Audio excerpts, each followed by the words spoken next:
നിനക്കറിയാം T V കാണുന്നത്, cinema കാണുന്നത്, സീരിയൽ കാണുന്നത് ഇതൊക്കെ തെറ്റാണെന്നറിയാത്ത ആരാവുള്ളേ?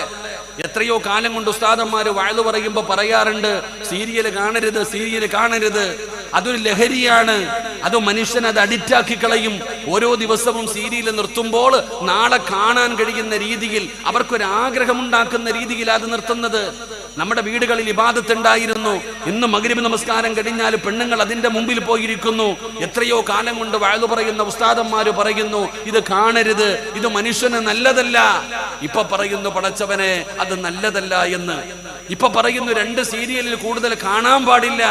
കാരണം എന്റെ പ്രിയപ്പെട്ടവരെ, എന്താണ് സീരിയൽ കാണുമ്പോൾ അതിനകത്ത് ഒരു കുടുംബജീവിതം, ഒരു ഭാര്യ, ഭർത്താവ്, ഭർത്താവിന്റെ ഉമ്മ, ആ കുടുംബവുമായി ബന്ധപ്പെട്ട് എന്തെല്ലാം മോശമായ സ്വഭാവങ്ങൾ, വൈരാഗ്യമുണ്ടാക്കുന്ന രീതികൾ. ഏത് സീരിയൽ നോക്കുമ്പോൾ അമ്മായിയമ്മയും മരുമകളും, അല്ലെങ്കിൽ എങ്ങനെയുള്ള നാത്തൂൻ, ഇങ്ങനെയുള്ളവരുടെ പോരുകൾ, ഇവരുടെ ഇങ്ങനെയുള്ള കാര്യങ്ങളാണ് ഈ സീരിയലിലൂടെ കാണിച്ചു കൊടുക്കുന്നത്. ഇത് കണ്ടാണ് ഇന്നത്തെ പെണ്ണുങ്ങൾ ഇങ്ങനെ ഇരുന്ന് കണ്ടുപഠിക്കുക. അത് കണ്ടുപഠിക്കുന്നത് കൊണ്ട് തന്നെ എന്റെ പ്രിയപ്പെട്ടവർ, അവരുടെ ജീവിതത്തിൽ പല കുടുംബങ്ങളിലും പ്രയാസങ്ങളും പ്രശ്നങ്ങളും ഉണ്ടാകുന്നു. ഇന്നത്തെ സീരിയലുകൾ ഒരു കുടുംബത്തോടൊപ്പം ഇരുന്ന് കാണാൻ പറ്റാത്ത രീതിയിൽ, ഒരു ഭാര്യയും ഭർത്താവും, ഒരു ഉമ്മയും വാപ്പയും മക്കളും തമ്മിൽ, ഒരു സഹോദരനും സഹോദരിയും തമ്മിൽ ഇരുന്ന് കാണാൻ പറ്റാത്ത രീതിയിൽ, അത്രയും വളരെ മോശമായ രീതിയിലേക്ക് അത് മാറിയിരിക്കുന്നു. ഇതൊക്കെ തെറ്റാണെന്നറിയാത്ത ആരാവുള്ളത്? എന്നാലും എല്ലാവരുടെ വീട്ടിലേക്ക് ചേറി ചെല്ലുമ്പോൾ ബറക്കത്തിന് വലിയ TV വെച്ചിട്ടുണ്ട്. നീ പള്ളിയിലെ സെക്രട്ടറിയാ, പ്രസിഡന്റാ, ഹാജിയാരാ, പക്ഷേ നിന്റെ വീട്ടിൽ ചെന്ന് കഴിഞ്ഞാൽ ഭാര്യയും മക്കളും ഇരുന്നു കൊണ്ട് കാണുന്നു. അത് തെറ്റാണെന്ന് പറഞ്ഞു കൊടുക്കാൻ നിന്നെ കൊണ്ട് കഴിയുന്നില്ല, അത് തിരുത്തി കൊടുക്കാൻ കഴിയുന്നില്ല. നിന്റെ മകൻ കീറിയ പാൻറ്റുമിട്ട് ഔറത്തും തുറന്നിട്ടുകൊണ്ട് അവൻ നടക്കുന്നു. എടാ, ഇത് പാപമാടാ. ഒരാണിന്റെ ഔറത്ത് മുട്ടുപൊക്കളിന്റെ ഇടയിലുള്ള ഭാഗം ഔറത്താണ്, അത് തുറന്നിട്ടുകൊണ്ട് നടക്കരുത്. എടാ, നീ മാത്രമല്ലടാ, ഇത് കാണുന്നവര് കാണുന്നു, അവര് കണ്ണുകൊണ്ട് ഇത് കണ്ടുകൊണ്ടിരിക്കുന്നു. അവരും നാളെ അള്ളാഹുവിന്റെ മുമ്പിൽ കണക്ക് പറയണം. നീയെ ഇങ്ങനായി പോയി, നാട്ടുകാരെ കൂടെ എന്തിനാ പഴപ്പിക്കുന്നത്? ഇത് പറഞ്ഞു കൊടുക്കാൻ വാപ്പ തയ്യാറാകുന്നില്ല. എന്റെ പ്രിയപ്പെട്ടവരെ, ഈ വഅ്ള് കേൾക്കാൻ വന്നിരിക്കുന്ന പെണ്ണ്, അവൾ ഫർദയും ഹിജാബും ഇട്ടുകൊണ്ട് നടക്കും, പക്ഷെ മക്കളിടുന്ന ജീൻസിന്റെ പാന്റും ടീഷർട്ടുമാ. ഈ ഉമ്മയ്ക്കറിയില്ലേ ഒരു മകൾ അത് ധരിച്ചാലുണ്ടാകുന്ന പ്രയാസം എന്താണെന്ന്? പറഞ്ഞു കൊടുക്കാൻ കഴിയുന്നില്ല, തിരുത്തി കൊടുക്കാൻ തയ്യാറാകുന്നില്ല. അങ്ങനെ തിരുത്തി കൊടുക്കാതെ വരുമ്പോൾ എന്റെ പ്രിയപ്പെട്ടവരെ, വലിയ വലിയ നാശങ്ങളിലേക്ക് കടന്നു പോകുന്നു. ഇന്നത്തെ കല്യാണ വീടുകൾ, പണ്ട് നിക്കാഹ് എന്ന് പറഞ്ഞാൽ അത് വലിയ പുണ്യമായ കർമ്മമായിരുന്നു. എടോ, പെണ്ണ് കാണാൻ പോയി, ഒരു പയ്യൻ ഒരു വീട്ടിൽ പെണ്ണ് കാണാൻ പോയി കഴിഞ്ഞാൽ പിന്നെ അവൻ പോകുന്നത് നിക്കാഹ് കഴിക്കാനാ. ഇപ്പൊ കാലം മാറി, ഇപ്പൊ നിക്കാഹൊന്നും വേണ്ടല്ലോ. എന്റെ പ്രിയപ്പെട്ട സഹോദരങ്ങളെ, കല്യാണം ഉറപ്പിക്കുന്നതിന് വേണ്ടി പണ്ട് നമ്മുടെ വീടുകളിൽ നിന്ന് പെണ്ണുങ്ങൾ പോയിട്ട് ആ പെണ്ണിന്റെ ശരീരത്തൊരു സ്വർണ്ണമിടും കല്യാണം ഉറപ്പിക്കുന്നത് പോലെ. അത് പെണ്ണുങ്ങൾ മാത്രമാ പോകുന്നേ. ഇന്ന് കാലഘട്ടം മാറി. അന്ന് വീട്ടിൽ പോയിട്ട് പെണ്ണുങ്ങൾ, ഉമ്മയും സഹോദരിമാരും അവരെല്ലാവരും കൂടെ പോയിട്ട് പെണ്ണിന്റെ ശരീരത്തൊരു സ്വർണ്ണമിട്ട് ഒരു ഉറപ്പീര് പോലെ ഒരു വാക്ക് കൊടുക്കും. എന്റെ പ്രിയപ്പെട്ടവര്, ഇന്നത്തെ അവസ്ഥ എന്ന് പറഞ്ഞാൽ, ഇന്ന് ഓഡിറ്റോറിയം എടുത്തിട്ട് വലിയ പരിപാടികളാ. ഇന്ന് പുതിയാപ്പളയും വരും.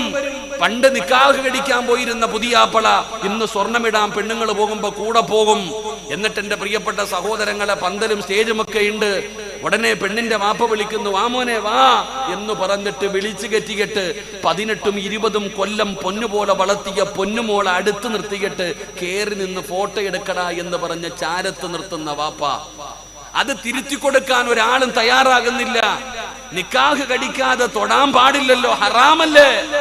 ആര് പറഞ്ഞു കൊടുക്കാൻ? എന്ത് ഹറാം ഉസ്താദെ? അത് നിങ്ങൾക്ക് മാത്രം ഹറാമ്.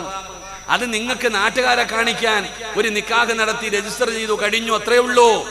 എന്റെ പ്രിയപ്പെട്ടവരെ, ഇങ്ങനെ പോയാൽ എവിടേക്ക് എത്തുമെന്ന് നമ്മൾ ചിന്തിച്ചു നോക്ക്. എവിടേക്കാണ് നമ്മുടെ നാട് പോകുന്നത്? എന്റെ പ്രിയപ്പെട്ട സഹോദരങ്ങളെ, അപ്പൊ നിങ്ങൾ എന്നോട് ചോദിക്കും, ഉസ്താദ് ഇതൊക്കെ ഈ കാലഘട്ടത്തിൽ പറ്റുമോ? ഇതൊക്കെ ഈ കാലഘട്ടത്തിൽ പറ്റും? ഇങ്ങനെ ആയിപ്പോയില്ലേ? എടാ ചങ്ങാതി, കാലഘട്ടത്തിന് ഒരു മാറ്റവുമില്ലടോ. മനുഷ്യനാ മാറ്റം, മനുഷ്യനാണ് മാറ്റം. നീ നാടോടുന്നതിനനുസരിച്ച് നീ ഓടരുത്. എന്റെ പ്രിയപ്പെട്ടവരെ, നീ നിൽക്കേണ്ട സ്ഥാനത്ത് നീ നിൽക്ക്. നിന്റെ വീട്ടിൽ എന്ത് ചെയ്യണമെന്ന് തീരുമാനിക്കുള്ള അവകാശം നിനക്കാ. ഒരു വീട്ടിൽ എന്ത് ചെയ്യണം, എന്താണ് അവിടുത്തെ നിലപാട്, നീ തീരുമാനിക്കണം. അത് വാപ്പയാ. ഭാര്യയ്ക്ക് പറയാൻ സ്വാതന്ത്ര്യവും അവകാശവും ഉണ്ടില്ലെന്ന് ഞാൻ പറയുന്നില്ല. എന്റെ പ്രിയപ്പെട്ടവരെ, പരിഗണിക്കണം, അല്ലാത്തത് ഒഴിവാക്കണം. അതല്ലാതെ അവിടെയും ഇവിടെയും അങ്ങനെയാണെന്ന് പറഞ്ഞുകൊണ്ട് ഇന്ന് നമ്മുടെ വീടുകളിൽ നടക്കുന്ന ഓരോ പ്രവർത്തനങ്ങൾ അത് നാശത്തിലേക്ക് നമ്മളെ കൊണ്ടുപോകും. അള്ളാഹുവിന്റെ പ്രവാചകൻ സല്ലല്ലാഹു അലൈഹി വസല്ലമ തങ്ങൾ പറയുന്നു, നാളെ നാണം കെട്ടവനെ പോലെ അള്ളാഹു പരലോകത്ത് കൊണ്ടുവരുന്ന രണ്ടാമത്തെ മനുഷ്യൻ ഒരു വാപ്പയാ, ഒരു പിതാവാ. അല്ലാഹുവേ, ആ പിതാവാരാണ്? അല്ലാഹുവിന്റെ പ്രവാചകൻ പറയുന്നൊരു ഭർത്താവാണ്. അവൻ ആരെന്നറിയുവോ? തന്റെ ഭാര്യയും തന്റെ മക്കളും തെറ്റ് ചെയ്യുന്നത് കണ്ടിട്ട് തിരുത്താത്തവനാ. അത് നിസ്സാരമായി കാണുന്നവനാണ്, അതിനെ നിസ്സാരമായി കാണുന്നവനാണ്. അവനോട് അല്ലാഹു കരുണ കാണിക്കില്ലെന്ന് ആദരവായ എന്റെ പ്രിയപ്പെട്ടവരെ വിശദീകരിക്കുന്നില്ല. മൂന്നാമതായിട്ട് നബി തങ്ങൾ അവിടെന്ന് പറയുകയാണ്, നാളെ പടച്ച റബ്ബിന്റെ പരലോകത്ത് നാണം കെട്ടവരെ പോലെ കടന്നു വരുന്ന മൂന്നാമത്തെ വിഭാഗമാണ്. അല്ലാഹുവിന്റെ റസൂൽ അവിടെന്ന് പറയുകയാ, നബി തങ്ങൾ അവിടെന്ന് പറയുന്നു, തജിദു മിൻ ശർരിന്നാസി യൗമൽ ഖിയാമ ഇൻദല്ലാഹി ദിൽ വജ്ഹൈൻ. നബി തങ്ങൾ അവിടെന്ന് പറയുന്നു, മൂന്നാമത്തെ വിഭാഗമാരാ? എന്റെ പ്രിയപ്പെട്ടവരെ, നാളെ പടച്ച റബ്ബിന്റെ പരലോകത്തേക്ക് ഒരു മനുഷ്യനെ കൊണ്ടുവരികയാണ്, ഒരു പെണ്ണിനെ കൊണ്ടുവരികയാണ്. അവരുടെ അവസ്ഥ എന്തെന്നറിയുമോ? മൻ കാന ലഹു വജ്ഹാനി ഫിദ്ദുനിയാ കാന ലഹു യൗമൽ ഖിയാമത്തി ലിസാനാനി മിനന്നാർ. നാളെ ഖബറിനകത്ത് നിന്ന് എഴുന്നേറ്റ് വരുന്ന മൂന്നാമത്തെ വിഭാഗമാരാ? അവർക്ക് രണ്ട് നാവുകളാണ്. അവരുടെ നാവിങ്ങനെ കീറി രണ്ടാക്കി വച്ചിരിക്കുകയാണ്. തീയാണ് സഹോദരാ, നരകത്തിന്റെ തീയാലുള്ള രണ്ട് നാവുകള്. അവരുടെ മുഖത്തു മാംസമില്ല, അവരുടെ മുഖത്തുള്ള മാംസങ്ങൾ മുഴുവനും ഇങ്ങനെ ഒഴുകുകയാണ്, വെന്തുരുകുകയാണ്. ദുർഗന്ധമടിക്കുന്ന കോലത്തില് അതാ പേ പിടിച്ച നായ കാണാറുണ്ടല്ലോ, ആ നായ ഇങ്ങനെ നാക്ക് നീട്ടിയിട്ട് നടക്കുന്നത് പോലെ അല്ലാഹുവിന്റെ പരലോകത്ത് ഒരു പെണ്ണൊരു മനുഷ്യനെ കൊണ്ടുവരികയാണ്.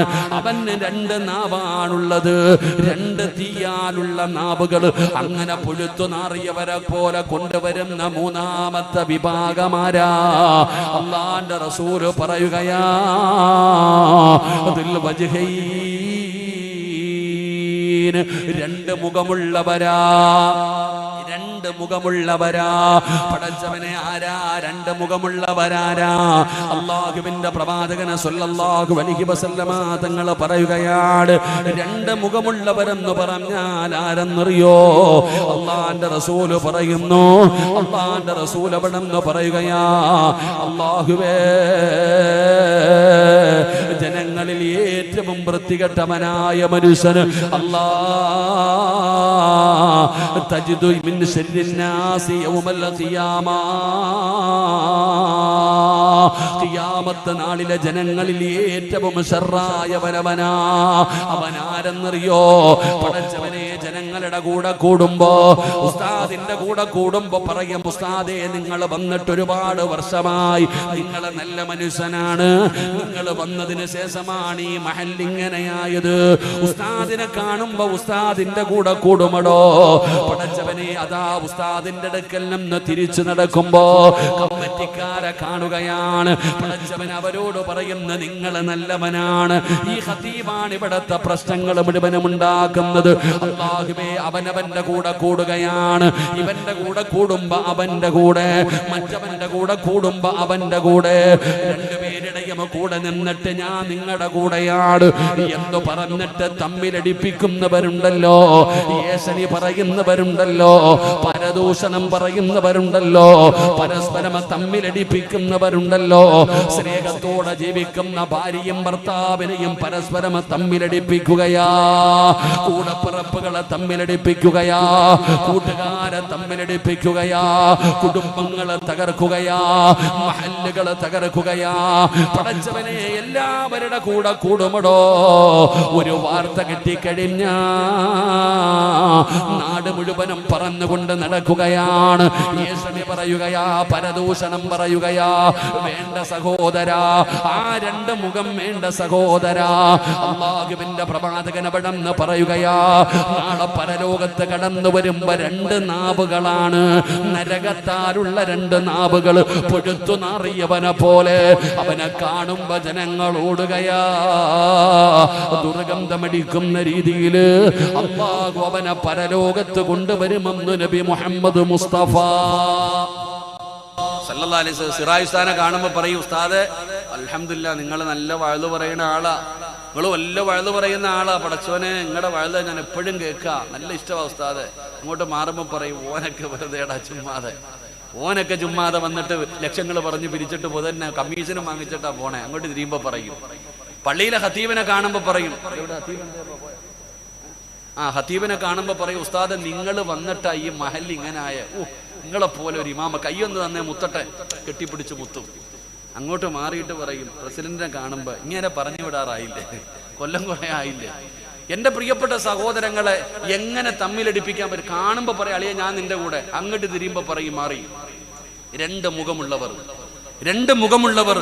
എടാ, ഒരു ഭാര്യയും ഭർത്താവും ജീവിച്ചുകൊണ്ടിരിക്കും, അവരുടെ ഇടയിൽ പോയിട്ട് രണ്ടിനെയും രണ്ട് തട്ടാക്കും, എന്നിട്ട് ഇങ്ങനെ ചിരിച്ചുകൊണ്ടിരിക്കും. രണ്ട് കൂട്ടുകാരെ തമ്മിലടിപ്പിച്ച് കഴിയുമ്പോൾ ഒരു സമാധാനം. കൂടപ്പറപ്പുകളെ എടാ മരിച്ചാ പോലും എൻ്റെ വീട്ടിൽ കയറല്ലേ എന്ന് പറയുന്ന അവസ്ഥയിലെത്തി എത്തിക്കും ചില ആൾക്കാർ. അങ്ങനെ ചിലർക്ക് ചില വാർത്ത കിട്ടിക്കഴിഞ്ഞാൽ പത്രത്തിൽ കൊടുക്കണ പോലെ ഒരാൾ അറിഞ്ഞാൽ മതി, പിന്നെ നാട് മുഴുവൻ അറിഞ്ഞതുപോലെയാ. അള്ളാഹു കാത്തിരക്ഷിക്കുമാറാകട്ടെ. എടാ, ഒരാളറിഞ്ഞാൽ മതി. എൻ്റെ പ്രിയപ്പെട്ട സഹോദരിമാരെ, ഒരു പെണ്ണറിഞ്ഞു കഴിഞ്ഞാൽ പിന്നെ തിരക്കഥയാടോ, കഥകളാ. ആകെ പറയുന്ന ചെറിയൊരു കാര്യം, പിന്നെ നോക്കുമ്പോൾ സിനിമാ കഥകളെ പോലും വെല്ലുന്ന രീതിയിലുള്ള തിരക്കഥകൾ ഓരോരുത്തരും ഷെയർ ചെയ്യുമ്പോൾ അവന്റെ കയ്യിൽ നിന്ന് വറക്കത്തിന് തിരിട്ട് കൊടുക്കും. എല്ലാവരും ഓരോ വാക്ക് കൂട്ടിക്കൊണ്ടിരിക്കുന്നു. ഇങ്ങനെ പോവാ കാലഘട്ടം, അങ്ങനെയാ. ഒരു വാർത്ത കിട്ടിയാ മതി, അത് സത്യമാണോ എന്നൊന്നും ആരും നോക്കത്തില്ല. കാള പറ്റൂ 5 ഗ്രൂപ്പിലിട്ടും. കാള പറ്റൂ എന്ന് കേൾക്കുമ്പോ അടുത്തുള്ള 5 മൊബൈലിലുള്ള 5 വാട്സപ്പ് ഗ്രൂപ്പിലേക്ക് ഷെയർ ചെയ്തു. കുറച്ച് കഴിഞ്ഞിട്ടാ ചിന്തിക്കണം, അല്ല കാളയല്ലേ, അത് പ്രസവിക്കൂല. അപ്പത്തേക്കെല്ലാം പോകേണ്ടത് എത്തിക്കഴിഞ്ഞു, എത്തേണ്ടവർക്ക് എത്തിക്കഴിഞ്ഞു. എന്റെ പ്രിയട പറയുന്നത് സത്യമാണോ? അതിനെക്കുറിച്ച് ആരും ചിന്തിക്കുന്നില്ല, അതിനെക്കുറിച്ച് ആരും ആലോചിക്കുന്നില്ല. എടോ, ഈ ഒരു വിഷയത്തിൽ എല്ലാരും കണക്ക് തന്നെയാണ്. ഇങ്ങനെയുള്ള വിഷയത്തിൽ ഈ ഏഷണിയും പരദൂഷണവും ഇങ്ങനെയുള്ള വിഷയങ്ങൾ ഉണ്ടാക്കുന്നതിൽ അവിടെ ആലിമെന്നോ ജാഹിലെന്നൊന്നും ഇല്ല, എല്ലാവരും കണക്ക് തന്നെയാ. എന്നാൽ എന്റെ പ്രിയപ്പെട്ടവരോട് ഖുർആൻ പറയുന്നു, നീ സൂക്ഷിക്കണം, നീ സൂക്ഷിക്കണം. നിനക്കറിയാത്ത കാര്യം നീ പറയരുത്, നിനക്കുറപ്പില്ലാത്ത കാര്യം നീ പറയരുത്. യാ അയ്യുഹല്ലദീന ആമനൂ ഇൻ ജാഅകും ഫാസിഖുൻ നബഉ ഫതബയ്യനൂ അൻ തുസീബൂ ഖൗമൻ ബിജഹാല ഫതുസ്ബിഹു അലാ മാ ഫഅൽതും നാദിമീൻ. അല്ലാഹുവിന്റെ വിശുദ്ധമായ ഖുർആൻ പറയുക, എടോ, നിന്റെ അടുക്കൽ ഒരു വാർത്തയുമായിട്ടൊരു മനുഷ്യൻ വന്ന, അള്ളാഹു നമ്മളെ കാത്തിരക്ഷിക്കുമാറാകട്ടെ. നിങ്ങൾക്ക് മടുത്തോടോ? നിങ്ങൾക്ക് മടുത്തോ? സത്യം പറഞ്ഞാൽ എനിക്ക് ഒട്ടും സുഖമില്ല. ഒന്നാമത് പനിയും കഫക്കെട്ടും. ഇന്നലെ വയനാട് നിന്നിട്ട് നല്ല തണുത്ത കാറ്റൊക്കെ അടിച്ചിട്ട് മഞ്ഞു കൊണ്ടിട്ട് ഒട്ടും വയ്യ. എന്തെന്നറിയില്ല, ഇന്ന് രാവിലെ കിടന്ന് ഉറങ്ങിയപ്പോൾ ശരീരത്ത് എവിടെയോ ഒന്ന് കയറി ലോക്കായി. സത്യം പറഞ്ഞാൽ എനിക്ക് അനങ്ങാൻ വയ്യ, കയ്യും കാലും ഒന്നും, ശ്വാസം പോലും നല്ല രീതിയിൽ വിടാൻ കഴിയുന്നില്ല. അള്ളാഹു നമുക്ക് ശിവ നൽകുമാറാകട്ടെ. പക്ഷെ ഇവരെ വിളിച്ചിട്ട് വയ്യാന്ന് പറഞ്ഞാൽ അവര് പറയും മരിച്ചാലും ഒന്ന് കൊണ്ട് വെച്ചിട്ട് പോകാൻ പറയും. ഡേറ്റ് കൊടുത്താലുള്ള അവസ്ഥ എന്താ? മരിച്ചു എന്നാ ഒന്ന് മയ്യത്ത് കയറ്റി വെച്ചിട്ട് പോകും, ഇതാ അവസ്ഥ. അതുകൊണ്ട് എൻ്റെ പ്രിയ സത്യം പറഞ്ഞാൽ ശ്വാസം വിടാൻ തന്നെ നല്ല പ്രയാസമുണ്ട്. അള്ളാഹു രോഗങ്ങൾക്കൊക്കെ ശിവ നൽകുമാറാകട്ടെ. ഒരാമീൻ പറയടോ. അള്ളാഹു നമ്മുടെ പ്രയാസങ്ങളൊക്കെ അള്ളാഹു മാറ്റി തരുമാറാകട്ടെ. ഇൻഷാ അല്ലാഹ്. നിങ്ങളൊക്കെ ഒന്ന് അടുത്തിരിക്കോ, ഞാനൊന്ന് ഇരുന്നോട്ടെ, ഇരുന്ന് പറഞ്ഞോട്ടെ. എനിക്ക് കൊറോണ ഒന്നുമില്ല. ഇങ്ങോട്ട് അടുത്തിരുന്ന എല്ലാവരും വാ, ഇങ്ങോട്ട് കയറിക്കാം. ഇൻഷാ അല്ലാഹ് എല്ലാവരും ഒന്ന് അടുത്തിരിക്കണം. ഒത്തിരി വെള്ളം തരാം.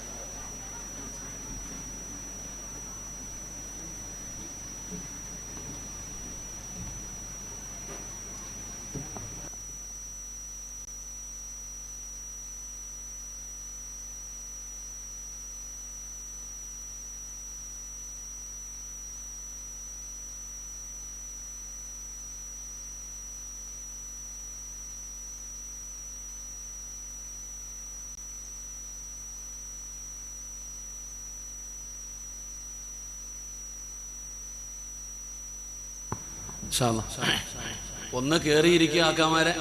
ഞാൻ പൈസ ഒന്നും ചോദിച്ചില്ലല്ലോ, ഇങ്ങോട്ട് അടുത്തിരിക്കുക. നിങ്ങൾ അടുത്തിരുന്ന് അത്രയും സൗണ്ട് കുറച്ച് പറയാലോ. അള്ളാഹുവെ, ആരെല്ലാം മുമ്പിൽ കയറിയിരിക്കുന്നു അവർക്ക് നേരത്തെ സ്വർഗത്തിൽ പോകാനുള്ള ഭാഗ്യം കൊടുക്കണേ പടച്ചോനെ. അള്ളാഹുവെ, നേരത്തെ സ്വർഗത്തിൽ പോകാനുള്ള ഭാഗ്യം കൊടുക്കണേ പടച്ചോനെ. ചിലരെങ്ങനെ അവിടെ തന്നെ ഇരിക്കുക, ചില ആൾക്കാർക്ക് എഴുന്നേക്കാൻ വലിയ മടിയാ. അവിടെ തന്നെ ഇരുന്നോ ഇൻഷാ അല്ലാഹ്.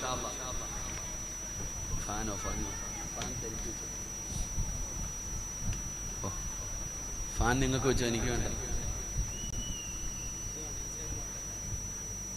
നിൽക്കുന്നതാരും നല്ലതെന്ന് തോന്നുന്നു, ഇരിക്കാനാ പറ്റാത്തത്. കുഴപ്പമില്ല. എൻ്റെ പ്രിയപ്പെട്ട സഹോദരങ്ങളെ, ഒരു വാർത്തയുമായിട്ട് നമ്മുടെ ഒരാൾ നമ്മുടെ അടുക്കൽ വന്നു. ചിലപ്പോൾ താടി കാണും, ചിലപ്പോൾ തഴമ്പുണ്ടാകും, ചിലപ്പോൾ ഇമാമാകും, ചിലപ്പോൾ പ്രസംഗിക്കുന്ന ആളായിരിക്കും. ആരുമാകട്ടെ, അല്ല പറയുന്നത് യാ അയ്യുഹല്ലദീന ആമനു ഇൻ ജാഅക്കും ഫാസിഖുൻ. ഒരു മോശമായ ഒരാൾ, ഒരു വൃത്തികെട്ടവൻ, അവൻ ഏത് കോലത്തിലും വരും, അവൻ ഏത് രൂപത്തിലും വരും. ചിലപ്പോൾ കയ്യിൽ തസ്ബീഹും പിടിച്ചുകൊണ്ട് നടക്കണ, ഹിജാബും അതിന്റെ മുകളിൽ കൂടെ വേറെ എന്തെങ്കിലും ഇടാൻ പറ്റുന്ന അങ്ങനത്തെ താത്തായിരിക്കും, ബീവി എന്ന് പറയും ചിലപ്പോ. ആരുമാകട്ടെ, ഒരാൾ വാർത്തയുമായിട്ട് നിങ്ങളുടെ മുമ്പിൽ വന്നൊരു കാര്യം പറഞ്ഞ നീ അത് ആരോടും പറയരുത്, നീ ആരോടും അത് പറയരുത്. കാരണം എൻ്റെ പ്രിയപ്പെട്ട സഹോദരങ്ങളെ, നീ ആ കേട്ടത് 4 പേരോട് പറഞ്ഞു ഒരാളെ നാണം കെടുത്തി. ആ നാണം കെടുത്തിയതിനു ശേഷമാണ് നിനക്ക് തോന്നുന്നത്, പടച്ചവനെ ഇത് വെറുതെ ആയിരുന്നല്ലോ അല്ലാ. നാളെ പടച്ച റബ്ബിന്റെ കോടതിയിൽ നിന്റെ വായിക്കകത്ത് കൈയിട്ട് കടിക്കേണ്ടി വരുമെന്ന് അള്ളാഹുവിന്റെ വിശുദ്ധ ഖുർആൻ. അള്ളാഹു ഈമാൻ നൽകുമാറാകട്ടെ. ഇവിടെ കൺഫേം ഇല്ലാതെ ഒരു കാര്യം പറയരുത്. ഒരു ഉദാഹരണം, പച്ച ഉടുപ്പിട്ട ചങ്ങാതി, അവനെ ഇരുത്തടാ, നീ എന്താ ഇരിക്കാത്ത? ചങ്കിന്റെ കൂടെ ഇരിക്കത്തുള്ളൂ, ഇരുന്നോ കണ്ടോ. മഹാനായ സയ്യിദുന അബൂ തൽഹ റളിയല്ലാഹു തആല, ഞാൻ ഒരു ചരിത്രം പറഞ്ഞുതരാം. അബൂ തൽഹ റളിയല്ലാഹു തആല രാത്രിയിൽ ഇശാ നിസ്കാരം എല്ലാം കഴിഞ്ഞ് താമസിച്ചിട്ടാണ് അന്ന് വീട്ടിൽ പോകുന്നത്. അബൂ തൽഹ റളിയല്ലാഹു തആല താമസിച്ച് ഇങ്ങനെ വീട്ടിൽ പോകുമ്പോ ഈന്തപ്പന മരങ്ങളുടെ നടുവിലൂടെ ഒരാള് തലയിൽ തുണി ഇട്ടിട്ട് ഇങ്ങനെ പതുങ്ങി പതുങ്ങി പോകുന്നു. ആ പോക്ക് കണ്ടാൽ തന്നെ അറിയാൻ നല്ലതല്ലാന്ന്. അപ്പൊ ഈ മനുഷ്യൻ ചിന്തിക്കുന്നു, ആരാ അല്ലാ ഇത്? ഉമർ രാജ്യം ഭരിക്കുന്നത്, സാധാരണ ആരുമല്ല. ഉമർ ഇബ്നുൽ ഖത്താബ് റളിയല്ലാഹു തആല രാജ്യം ഭരിക്കുമ്പോ ഇത് ആരല്ല ഈ പാതിരാത്രി ഇങ്ങനെ തലയിൽ തുണിയിട്ട് പോണേ? അന്ന് നോക്കണമല്ലോ, അതാരാന്നറിയണമല്ലോ. കൂടെ പോയി അങ്ങനെ നടന്ന് നടന്ന് നടന്ന് ആരാരുമില്ലാതെ ഒറ്റയ്ക്കുള്ള ഒരു വീടിന്റെ മുമ്പിൽ പോയി. ആരുമില്ലാതെ ഒഴിഞ്ഞു നിൽക്കുന്ന ഒരു വീടിന്റെ മുമ്പിൽ പോയി. പടച്ചവനെ, ഈ അബൂ തൽഹ റളിയല്ലാഹു തആല പുറകിൽ ഇങ്ങനെ പോയി, ആരാന്നറിയണില്ല. അങ്ങനെ ഈ അബൂ തൽഹ തങ്ങൾ നോക്കുമ്പോ ഈ വീടിന്റെ മുമ്പിൽ ചെന്ന് അങ്ങോട്ടും ഇങ്ങോട്ടും ഒളിച്ചു നോക്കി ആരെങ്കിലും വരുന്നുണ്ടോ? ഇല്ല, ആരുമില്ല. അനുവാദം പോലും ചോദിക്കാതെ വാതിൽ തുറന്നിട്ട് അകത്തേക്ക് കയറി. അപ്പൊ ആ വീടിന്റെ അകത്ത് കത്തിച്ചു വെച്ചിരുന്ന വിളക്കിന്റെ വെളിച്ചത്തിൽ ഈ കേറിപ്പോകുന്ന ആളുടെ മുഖം കണ്ടു. ആരാ? മഹാനായ സയ്യിദുന ഉമർ ഇബ്നുൽ ഖത്താബ് റളിയല്ലാഹു തആല അൻഹു. രാജ്യം ഭരിക്കുന്ന ഭരണാധികാരി രാത്രി തലയിൽ തുണിയിട്ടൊരു വീട്ടിൽ കയറി പോകുന്ന രംഗം അബൂ തൽഹ തങ്ങളുടെ കയ്യും കാലും വിറയ്ക്കാൻ തുടങ്ങി. ഉമറോ അല്ലാ, ഉമറോ അല്ലാ. ആരാ അല്ലാ ഉമറിനെ കീഴ്പ്പെടുത്തിയ ആ പെണ്ണാരാ? അള്ളാഹുവെ, ഉമറിന്റെ മനസ്സിൽ കയറിയ പെണ്ണാരാ? അബൂ തൽഹ തങ്ങൾ ഇങ്ങനെ ചിന്തിക്കുക, കയ്യും കാലും വിറയ്ക്കുന്നുണ്ട്. പക്ഷെ ആരെയും വിളിച്ചു കൂട്ടുകയോ ഒന്നും ചെയ്തില്ല. അത് നമ്മുടെ സ്വഭാവം. കണ്ടാൽ തന്നെ പിന്നെ നാട്ടുകാരെ മുഴുവനും വിളിച്ചു കൂട്ടും, അത് നമ്മുടെ സ്വഭാവം. അബൂ തൽഹ റളിയല്ലാഹു തആല മിണ്ടിയില്ല, പുറത്തിങ്ങനെ കാത്തു നിന്നു. ഒരുപാട് സമയമായിട്ടും പുറത്തിറങ്ങി വരാതെ വന്നപ്പോ ആ വീടിനൊരടയാളം വെച്ചിട്ട് അബൂ തൽഹ തങ്ങൾ വീട്ടിൽ പോയി. കിടന്നിട്ട് ഉറക്കം വരുന്നില്ല. അങ്ങനെ അവസാനം എപ്പോഴോ ഉറക്കം വന്നു. നേരം വെളുത്ത് പള്ളിയിലേക്ക് ഓടിച്ചെന്നപ്പോ ഇമാമത്ത് നിൽക്കുന്നതാരാ? ഇന്നലെ രാത്രി ഒളിച്ചൊരു വീടിനകത്ത് കയറിയ ചങ്ങാതിയെ ഇമാമ നിൽക്കണേ. പുറകിൽ നിന്ന് നിസ്കരിക്കാൻ പറ്റുന്നില്ലടോ, ഒരു മനസ്സിന് സമാധാനം ഇല്ല. സലാം വീട്ടി അബൂ തൽഹ റളിയല്ലാഹു തആല മിണ്ടാതെ പള്ളിയിൽ നിന്ന് ഇറങ്ങി ആ അടയാളം വെച്ച വീട്ടിൽ പോയി. ആ അടയാളം വെച്ച വീട്ടിൽ പോയി അബൂ തൽഹ റളിയല്ലാഹു തആല വീടിന്റെ പുറത്ത് നിന്നുകൊണ്ട് സലാം പറഞ്ഞു. പടച്ചവനെ, അവിടെ നിന്ന് നോക്കുമ്പോ അകത്ത് നിന്ന് കേൾക്കുന്നത് ഒരു പെണ്ണിന്റെ ശബ്ദമാ. അപ്പൊ പെണ്ണാണെന്നുറപ്പായി. ആ വീടിന്റെ അകത്തൊരു പെണ്ണാണെന്നുറപ്പായി. തിരിച്ചു പോയില്ല, ആരോടും പറഞ്ഞില്ല. അബൂ തൽഹ തങ്ങൾ ചോദിച്ചു, ഞാൻ കേറി വരട്ടെ? അനുവാദം ചോദിച്ചു. വീടിന്റെ അകത്തേക്ക് കടന്നു ചെല്ലുമ്പോ ഒരു പ്രായം ചെന്ന ഒരു ഉമ്മ കിടക്കുകയാണ്. ഒരു പ്രായം ചെന്ന ഉമ്മ കിടക്കുന്നു. അബൂ തൽഹ റളിയല്ലാഹു തആല ചോദിച്ചു, ഉമ്മാ ഇന്നലെ ഇവിടെ വന്നത് ആരാ ഉമ്മ? എന്താ ഉമ്മ ഇന്നലെ രാത്രി ഒരാൾ ഇവിടെ വന്നത്? അപ്പൊ പറഞ്ഞു, മോനെ എല്ലാ ദിവസവും ഒരാൾ വരും, എന്നെ കുളിപ്പിക്കും, എന്റെ മൂത്രവും കാഷ്ടവും കഴുകും, എന്റെ വസ്ത്രം കഴുകിത്തരും, എനിക്ക് ഭക്ഷണം വെച്ച് തന്നിട്ട് തിന്നാൻ പല്ലില്ലാത്തത് കാരണം ആ മോൻ വായിക്കകത്തിട്ട് ചവച്ചരച്ചിട്ട് എനിക്ക് ഭക്ഷണം വാരിത്തരും. ആ ഉമ്മയോട് അബൂ തൽഹ തങ്ങൾ ചോദിച്ചു, അത് ആരാണെന്നറിയോ? എനിക്കറിയില്ല മോനെ, എനിക്കറിയില്ല ആരാണെന്ന്. എത്രയോ നാളുകൊണ്ട് ഞാൻ ചോദിക്കുന്നുണ്ട്, മോനെ നീ ആരാ? അത് മാത്രം പറഞ്ഞു തരുന്നില്ല. അബൂ തൽഹ റളിയല്ലാഹു തആല പറഞ്ഞു, ഉമ്മ സയ്യിദുനാ ഉമർ ഇബ്നുൽ ഖത്താബ് റളിയല്ലാഹു, അത് ഉമർ തങ്ങളാ. അബൂ തൽഹ തങ്ങൾ ഇറങ്ങി ഓടി. അബൂ തൽഹ റളിയല്ലാഹു തആല ഇറങ്ങി ഓടി. മഹാനായ സയ്യിദുനാ ഉമർ ഇബ്നുൽ ഖത്താബ് കെട്ടിപ്പിടിച്ചിട്ട് പറഞ്ഞു, എനിക്ക് പൊരുത്തം തരണം, കാരണം കുറച്ചു നേരം ഞാൻ നിങ്ങളെക്കുറിച്ച് തെറ്റിദ്ധരിച്ചു പോയി. നിങ്ങളൊരു പാവിയാണെന്ന്, നിങ്ങളൊരു മോശക്കാരനാണെന്ന് ഒരല്പനേരമെങ്കിലും ഞാൻ ചിന്തിച്ചു പോയി. എനിക്ക് പൊരുത്തം തരണേ എന്ന് കൈപിടിച്ച് കരഞ്ഞുകൊണ്ട് പൊരുത്തം ചോദിച്ചു എന്ന് ചരിത്രം പറയുമ്പോ, എന്റെ പ്രിയപ്പെട്ട സഹോദരങ്ങളോട് കേവലം ഒരു ചോദ്യം ഞാൻ ചോദിക്കട്ടെ. ഈ വാരത്തിന്റെ പരിസരത്തുള്ള ഒരു പെൺകുട്ടി ഒരു അമുസ്ലിമിന്റെ കൂടെ ഒളിച്ചോടിപ്പോയി എന്ന് നിങ്ങൾ കരുതുക. എന്നാൽ തിരുവനന്തപുരത്ത് കിടക്കുന്ന, പത്തനാപുരത്ത് കിടക്കുന്ന എനിക്ക് വരെ അറിയാം, വാട്സപ്പിലൂടെ ഫോട്ടോ സഹിതം വിട്ടിട്ട് നിങ്ങൾ പറയും ഒളിച്ചോടിപ്പോയെന്ന്. നിങ്ങൾ ചിന്തിക്കേണ്ടത്, ഈ നാട്ടിലെ ഒരു പെൺകുട്ടി ഒളിച്ചോടിപ്പോയത് ആ കുടുംബവും ആ നാടുമല്ല, കേരളം മുഴുവനും അറിയുന്ന രീതിയിൽ എല്ലാവരും ഷെയർ ചെയ്യും, ഫോട്ടോ ഉൾപ്പെടെ. നിങ്ങൾ ഒരു കാര്യം ചിന്തിക്ക്, ആ ചെയ്തു പോയ പെണ്ണ് അള്ളാഹുവിന്റെ മുമ്പിൽ എനിക്ക് അബദ്ധം പറ്റിപ്പോയി പടച്ചവനെ, എനിക്ക് പുറത്തുതാ എന്ന് പടച്ച റബ്ബിനോട് പൊട്ടിക്കരഞ്ഞ് തൗബ ചെയ്തു. ആ പെണ്ണ് അള്ളാഹുവിന്റെ മുമ്പിൽ പശ്ചാത്തപിച്ചു മടങ്ങിയാൽ അള്ളാഹു ആ പെണ്ണിന് പുറത്തു കൊടുക്കും. ആ പെണ്ണ് തെറ്റിതിരുത്തി റബ്ബിനോട് പൊട്ടിക്കരഞ്ഞ് തൗബ ചെയ്തു, നന്നായി തെറ്റിതിരുത്തി. നീ എന്ത് ചെയ്യും? ഈ വാട്സപ്പിൽ ഷെയർ ചെയ്തവന്മാര് മുഴുവനും എവിടെ പോയി തൗബ ചെയ്യും? നിങ്ങൾ എവിടെ പോയി പൊരുത്തം ചോദിക്കും? അള്ളാഹുവിന്റെ വിശുദ്ധമായ കഅബാലയത്തിൽ പോയി കെട്ടിപ്പിടിച്ച് കരഞ്ഞിട്ടും ഒരു കാര്യവുമില്ല. ആ പെണ്ണിനോട് തന്നെ നിങ്ങൾ പൊരുത്തം ചോദിക്കണം. അള്ളാഹു നമുക്ക് ഈമാൻ നൽകുമാറാകട്ടെ. അതാണ് എപ്പോഴും ശ്രദ്ധിക്കാൻ പറയുന്നത്. അത് നിസാരമായ കാര്യമല്ല. ഒരാളെ നാണം കെടുത്തുന്നത്. അപ്പൊ നിങ്ങൾ ചോദിക്കും, സിറാജെ ചെയ്തതല്ലേ പറഞ്ഞുള്ളൂ? അതൊരു വല്ലാത്ത ചോദ്യവാ. ചെയ്തതല്ലേ പറഞ്ഞുള്ളൂ. എടാ, ചെയ്തത് പറഞ്ഞെങ്കിൽ നിങ്ങൾ ചിന്തിക്കേണ്ട ഒരു കാര്യം നിസാരമായിട്ടോ കാര്യമല്ല. എന്റെ പെണ്ണുങ്ങൾ മനസ്സിലാക്കേണ്ട ഒരു കാര്യം, നിങ്ങൾ സിമ്പിളായിട്ട് നിങ്ങളെല്ലാം കൂടെ, അയൽവാസികളെല്ലാം കൂടെ ഒരുമിച്ച് കൂടുമ്പോ നിങ്ങൾ കഥ പറയുന്നത് നിങ്ങൾ വല്ലാതെ ശ്രദ്ധിക്കണം. എടോ എന്റെ പ്രിയപ്പെട്ടവരെ, ഒരാളെ നാണം കെടുത്താൻ പാടില്ല. നിങ്ങൾ ചിന്തിക്ക്, ഞാനൊരു തെറ്റ് ചെയ്തു എന്ന് നിങ്ങൾ സങ്കല്പിക്ക്. നിങ്ങളെല്ലാവരും അറിഞ്ഞു ഞാനൊരു പാപം ചെയ്തു, കള്ളു കുടിച്ചെന്നോ അല്ലെങ്കിൽ വ്യഭിചരിച്ചെന്നോ നിങ്ങൾ അറിഞ്ഞു. നിങ്ങളെല്ലാവരും എന്നെ കണ്ടു, നിങ്ങളെല്ലാം അറിഞ്ഞു. അങ്ങനെ കുറേ നാള് കഴിഞ്ഞു. ഞാൻ അള്ളാഹുവിന്റെ മുമ്പിൽ പശ്ചാത്തപിച്ചു മടങ്ങി, പടച്ചവനെ എനിക്ക് പറ്റിപ്പോയി, റബ്ബേ നീ പുറത്തുതാ. അല്ല കരുണയുള്ളവന്, അല്ല പുറത്തു തന്നു. പക്ഷെ പിന്നീട് ഒരു സമയത്ത് ഞാൻ ഇവിടെ വന്നപ്പോ നിങ്ങൾ പറയാ, പണ്ട് പിടിച്ചവനാവൻ എന്ന് പറഞ്ഞ് നിങ്ങൾ ആരെങ്കിലും എന്നെ കളിയാക്കിയാൽ നിങ്ങൾ എഴുതി വെച്ചോ, എടോ ഒരാളെ 4 പേരുടെ മുമ്പിൽ നിങ്ങൾ നാണം കെടുത്തിയാൽ 40 പേരുടെ മുമ്പിൽ അള്ളാഹു നിങ്ങളെയും നാണം കെടുത്തും. അള്ളാഹു കാത്തിരക്ഷിക്കുമാറാകട്ടെ.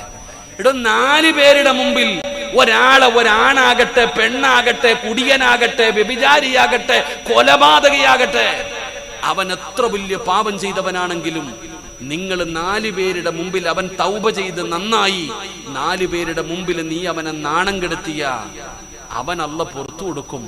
നീ ഓർത്തിരുന്നോ, നീ വീടിന്റെ അകത്തിരുന്ന് ചെയ്താലും അള്ളാഹു അത് നാട്ടുകാരെ അറിയിക്കും. അള്ളാഹു നമ്മളെ കാത്തിരക്ഷിക്കുമാറാകട്ടെ. സൂക്ഷിക്കണം, ഭയക്കണം. നിസാര കാര്യമല്ല. നീ ആരും അറിയാതെ രഹസ്യമായി വീടിന്റെ അകത്തിരുന്ന് ചെയ്താലും അത് പരസ്യമാക്കും അല്ലാഹ്, അത് നാട്ടുകാരെ അറിയിക്കുമല്ല. കാരണം നീ ഒരു മനുഷ്യന്റെ കണ്ണ് നനയിച്ചവനാ, ഒരാളെ നാണം കെടുത്തിയവനാ. അത് അത്രയ്ക്കും വലിയ പാപവാ, ചെറുതൊന്നുമല്ല. നമുക്കത് ചെറുതായി പോയി. അതുകൊണ്ട് എങ്ങനെ പറഞ്ഞുകൊണ്ട് നടക്ക, ഇറച്ചി തിന്നാനൊരു സുഖവാ. കണ്ടവന്റെ ഇറച്ചി ഇങ്ങനെ പച്ചയിറച്ചി തിന്നുന്നത് വല്ലാത്ത ഒരു രസമാ. അവിടെ ഇവിടെയും കൂടി ഇരുന്നിട്ട് ഇങ്ങനെ പറയും പടച്ചവന്. ചില വാപ്പാമാര് നിസ്കാരം കഴിഞ്ഞു, വാപ്പാനെ കാണുമ്പോ വലിയ സങ്കടവാ. വേച്ച് പള്ളി വരും, കമ്പം കുത്തിയാ വാപ്പ വരുന്നേ. നിസ്കാരമെല്ലാം കഴിഞ്ഞിട്ട് അസർ കഴിയുമ്പോ പള്ളിയുടെ പടിയിൽ അങ്ങോട്ട് ഇറങ്ങിയിരുന്നിട്ട് അങ്ങോട്ട് തുടങ്ങും. അള്ളാഹു നമ്മളെ കാത്തിരക്ഷിക്കുമാറാകട്ടെ. അങ്ങോട്ട് പറയാൻ തുടങ്ങും. 4 പെണ്ണുങ്ങൾ കൂടി കഴിഞ്ഞാൽ പറയാൻ തുടങ്ങും. കല്യാണം മുടക്കുന്നവരില്ലേ, കല്യാണം ഒരു സഹോദരൻ പറഞ്ഞു, ഉസ്താദെ കല്യാണം മുടക്കുന്നു ഉസ്താദെ, ഒന്ന് പറയണേ എന്ന്. എന്ത് പറയാനാ? മുടക്കുന്നത് മുടക്കട്ടെ, അള്ളാഹു ഈമാൻ തരുമാറാകട്ടെ. കല്യാണം ഇവിടെ അങ്ങനെ ഉണ്ടോ? കല്യാണം മുടക്കുന്ന ആൾക്കാരൊക്കെ ഇല്ലേ? മുടക്കട്ടെടാ ചങ്ങാതി. എടാ, നമ്മളെ എന്തെല്ലാം പറയുന്നു ആൾക്കാർ, നമ്മളെ കുറിച്ച് പറയുന്നവന് അള്ളാഹു ആഫിയത്തുള്ള ദീർഘായുസ് കൊടുക്കുമാറാകട്ടെ. ആമീൻ പറ.